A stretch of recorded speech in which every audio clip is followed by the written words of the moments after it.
Hey boys and girls, welcome back to another special episode of the Speak Easy Drink Better podcast. Now we're doing a little down under episode tonight. We're going to be sitting here tonight with our friend Alana, kind of doing a little one-on-one interview, well, three-on-one interview with Alana here. Easy. But guys, we kind of launched that new bottle, and we thought it would be kind of special to kind of give you guys a little flavor behind the scenes, see what's going on, and just kind of give you more of a view of what's going on with us and what we're doing and who we're speaking with and the great people around.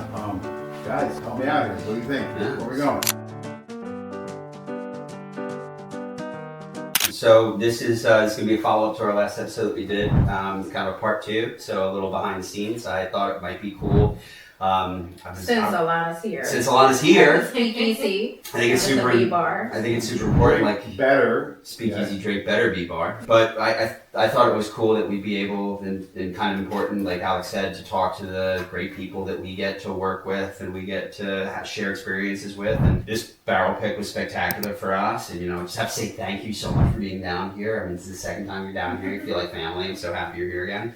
But I was hoping to maybe kick off a little bit of an interview series of people in the industry that we wanted to talk to about kind of how they got in, what they like about it, what they don't like about it, things that they're seeing, things that they're liking. And I think the question that I want to start off with is, how did you get into this industry? Ooh, a good question. Well, I guess my professional career kicked off in fashion, believe it or not.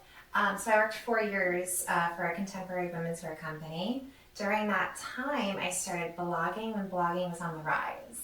So I would highlight all of the new bars, restaurants, hotels, restaurants, I said that, or restaurants, everything within New York City. Yep. So I realized shortly after launching that blog that my words could really be paid for. Yeah. So I reached out to a lot of local or small publications and I started writing or contributing online.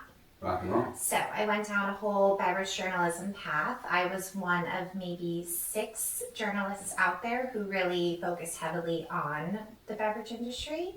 And so that took off for a good number of years.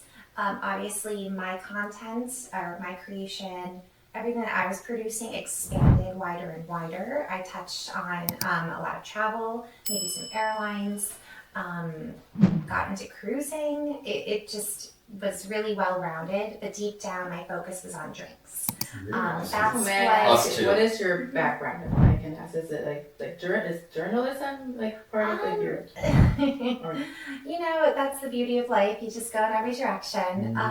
I guess what I studied in college, so I'm a graduate of the Fashion Institute of Technology, was business merchandising management. So already I had an eye for visual displays, product displays, posting, activations, all of that. In the fashion role that I was in, I was a showroom manager. So I was able to incorporate everything I learned in college and some into that role. Obviously, you had your highs and lows time. You had Fashion Week, Market Week.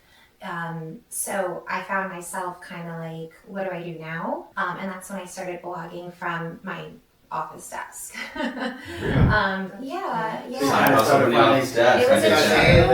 This might be something more of a passion where I'm kind of finding something more interesting. Yeah, and I definitely was at that, at my 1 year mark of writing. I sat back and analyzed, is this a passion project or is this a profit project? What can I do with it? Ultimately, I had quit that job and moved forward down this boozy path. It was obviously complicating because I didn't have, the financial support the way I would from a corporate environment. Ultimately, it took off and I had the support of my industry peers as well as the suppliers or the portfolios that were sponsoring me. Yeah, so it really opened my mind. I got to travel a lot, which excited me. I think that was always my goal and still is. I want to see the world. I want to immerse myself in new cultures and just see how people live, right? That's cool. And so I guess through a few different publications, I was able to expand my skill set. I dove into brand strategy and partnerships into sales and promotions, and it kind of did it all. I wore many hats in a position like that. Very well rounded. Yeah, thank you. Yeah, and so eventually, sadly, the pandemic hit. I was forced to leave New York because it was hard to live. Yeah. Oh, Right? yeah. Yeah, Right. enough said. Enough said. Right? So Upset. everyone kind of hit the same wall and had to reevaluate their lives. Sometimes like reinvent yourself, right? Yeah, that's a nice way of saying it. So I went from living in New York City to moving back to New Jersey. The second I came back, really, I found Angel's Envy. They were seeking a retail specialist to kick off a new program across the state, and I filled the role. So it's been 3 years now. Yeah, 3 years. That's awesome. And I lead retail activations across the state of New Jersey. That's So huge. this is my market. It is the whole state. Really? Amazing. Yes. Big Gotcha. big coverage. Parkway. Big coverage. Yeah, big Lot of coverage. mileage. Lot of tolls. Oh, Small yes. state, but densely populated. A lot of tolls, a Densely lot of liquor stores. populated. That's for sure. Yes, and we do work with 2 distributors in New Jersey because that's how we Segue and are. allied. We're so mighty, and and so I obviously conduct a ton of in-store samplings, a lot of consumer interaction. I host events as well, ticketed dinners, a lot of private releases, launches. I just stand at the intersection of the distributors, of the retailers, and the customers, of course. Yeah, and that's kind of, it's kind of cool because I felt like, when I was working in the industry, I had the same kind of feel. I felt like I was trying to translate everything that was coming from the distributors, the importers, into something that my customers could grab onto and could understand and enjoy and, kind of forge their own path that way. So it's a lot of fun when you actually get to interact with customers, the end user of the product. Yes. That's how I met these guys. So it's one of those things where when you have passion for something, whether it's going into a completely new field, going into something, eyes wide open and feet first, and being able to, translate your passion into something that's going to be useful and really special for the people that are around you. I think that's awesome. Now, here's my follow-up question. What's your favorite part about the job? Oh yeah, definitely. There are a few moments, I must say. When I'm in store conducting a sampling, I happily greet every being coming through the door. People are walking into a liquor store for a few different reasons, their own maybe personal reasons, maybe they're happy, maybe they're sad, celebrating, whatever it is.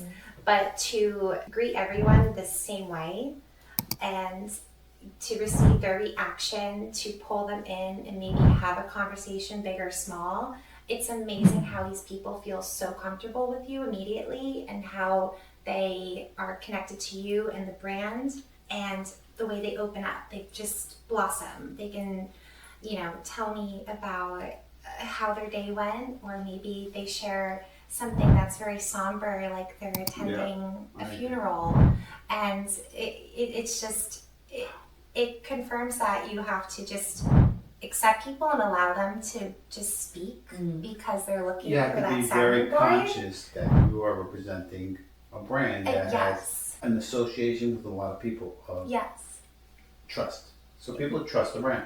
Yes. Then people trust the brand for a reason. Yeah. And you're sitting there representing a brand where it can be good and bad in any conversation. And people, listen, there's highs and lows in everybody's life. Not that you're looking for a crutch, that's the wrong approach, but yeah, people go and will buy a nice bottle of whiskey to enjoy in some kind of moment of celebration. But you're or- right, it could be celebration, or it could be Yeah. the complete opposite, or Anything. somewhere in between, right? You never know. Exactly, Yeah. but being And how do you able to manage just pause or force them to pause for a second and process, what I'm doing, and inviting them in to taste a sip. Something cool that kind of Yeah. takes them away from the day to day. Exactly. And think, hey, this is a really cool moment, something to experience. Yeah. And with angel wings on our bottle and part of our branding, our logo, it really resonates with everyone. So it's cool. I love that you brought that up because you guys used to come in for my tastings every week, and that was something that I really look forward to because I knew I would see you every Friday or Saturday, depending on when you guys could get over. And I agree with you wholeheartedly because it's not about what you're selling, because at the end of the day, sales is just people buying you, not the product, right? But at the end of the day, if you can bring kindness and love and genuine joy to somebody's day by simply acknowledging them and making them feel, making them just feel like they're seen and heard, Yes. that is beautiful. And then when you accompany that with something that for, millennia has brought people together, it's torn people apart, Yeah. has also brought people together. I mean, I just Pros think and cons to everything, my friend. it's just so important that you have that personal connection with the people that you're getting to stand in front of and talk about, because clearly you're passionate about this, but even more so it seems that you're passionate about the people that you get to spend your time with. Yeah, big time. Awesome. And like that is the easy transition into what I'm now selling. And So- then maybe I will share a little bit about me Yes, and what please. I Please, do. please. Um, Absolutely. Well, I'm saying like I have the ability to share a little bit about me to the customers once they are comfortable with me. So yeah, I think that is a key factor into why I do what I do and why I love it. It's interesting you say people have said that word has come up a lot, and it definitely resonates with me, and I can relate because I also worked in retail for a really long time, and before that, in way long ago, I also worked for the airline industry, like client-facing positions. So I guess I've always worked in those positions where your job is to talk to people day by day, and I always Face to face. client facing. I'm also very passionate about that because every day is different. Yes. It might be the same, job. You might be going into the same workplace every day, but every single day is different because the people that you get to interact with and talk to, and whether you're selling or buying or whatever it may be, but it's going to be different people every day, and that's going to give you a different experience, and that's why I always loved those jobs that give you the opportunity to meet people that you have no idea who's going to come through the door or who you're going to get to talk to, and you're right, you never know who can change your life and vice versa. Yeah. Right? Yeah. So. It's cool. And to me, it's interesting because if you're on one side, you have a lot of experiences every day. For a customer, it could be one. That one experience, you might have 100, but for that customer, it's one. So how you treated that one customer in their experience, that's the one chance you had with that customer, not the 100 that you dealt with. They don't care about the 100, they care about themselves. So it's all about how you really drive the experience and make that value with those So customers. that, I think, sums up what empathy is. Yeah, Maybe that's why big you gotta time. be like empathetic, because Yeah. like you said, you never know what the person might be coming in there, whether they're having a good day, looking for something about because they're celebrating, or they're not, or maybe they're having a rough day, a rough week, whatever it may be. Like empathy is what's gonna, make the difference for that person. And it is. And being in this role for 3 years now, I see those returning customers because they remember me, they remember the brand, and it's just it's a beautiful relationship now. Cool experience. Yeah. What an allegory for life. Mm-hmm. You have one shot to make a good impression, and you want to treat others the way you want to be treated. If you follow the golden rule in life and apparently in booze, What is that? good things happen. The golden rule: treat others the way you want to be treated. Smile. Let people know that they're seen and Is heard. that your golden rule? Oh my God, I hope so. That's how I was No, I'm raised. asking, where did that golden rule come from? Antiquity. What are you gonna tell us? Are you gonna tell you? No, I'm asking. I really appreciate it. I thought it was very nice. Treat others the way you want to be Oh, I treated. thought you were gonna give us like a. This is actually. I have mine, but that was a good one. I like that. Treat others how you want to be treated. And it's very much in line with mine, so it's good. There we go. So now the follow-up question. What's your least favorite part about this business? I guess whiskey as a whole being a man's drink. I think that is what I don't like about it. Wow. It's I not. love that. It's not a. It's not a stereotype. It's It's almost me like out it's- here. Yeah, I didn't want to like cut you off or something, Sip. and I Sip. totally. I totally 100% agree with you because I guess I'm in a similar boat now, like, you know, co-hosting this podcast, which is obviously teaching an audience about how to drink better, right? Yeah. Drink better alcohol. I've also had my share of like challenges and you know, being in the industry, if you know, if you can say that, yeah, people don't, they seem to not take women seriously when it comes to, you know, alcohol, Knowledge. Like they think that women, Yeah, we absolutely. don't know anything about it. And I get that a lot because we do this a lot with Alex, meaning we do a lot of distillery tours in our world travels. We do a lot of bars in our, you know, world travels. And more often than not, I find myself like not being acknowledged or not being heard or seen sometimes. Like whether it's eye contact, it's mostly a lot of the times eye contact with Alex when we're sitting at a bar with a bartender or at the distillery tour. Like they seem to think that I'm just like the token, like, you know, this person that's just tagging along, like Alex's companion. But and I mean, I do know, not that I want to like toot my own horn, but throughout like my experiences and, you know, visiting all these distilleries and like sampling, tasting, and I do enjoy it. And so I've gotten to learn a lot about it. Now doing this podcast as well. And yeah, sometimes I have to like fight for that, like presence and like fight for the spotlight a little bit, right? So I understand what you mean with that, like being a woman in the industry. Yeah. Sure, it's But I guess industry. if that didn't irk me, then I wouldn't be so empathetic in my position. You know, I wouldn't treat everyone the same way because I will happily greet a woman, invite her to taste whiskey, whether she wants to or not. And there are women who want to taste whiskey. I think most people would dismiss her passing by, just assuming that she wouldn't want to sample it. Yeah. No, I think that's the openness you have to be. So listen, it's, I don't care age, sex, color. Yes, you can't everybody, profile. you can't profile. Yeah, Like, yeah, that's- profile. anybody's more than Definitely welcome. not. Yeah. You like it, you don't. It's up to you. So it's really interesting you say all this, and thank you so much for that perspective, because I think it's so important in this industry, specifically that this perspective is as far out in the open and as paid attention to as humanly possible, because some of the most talented individuals that exist in this business are women. Yes. And for me, what I've noticed as a man in the industry, I had gotten looked at very differently.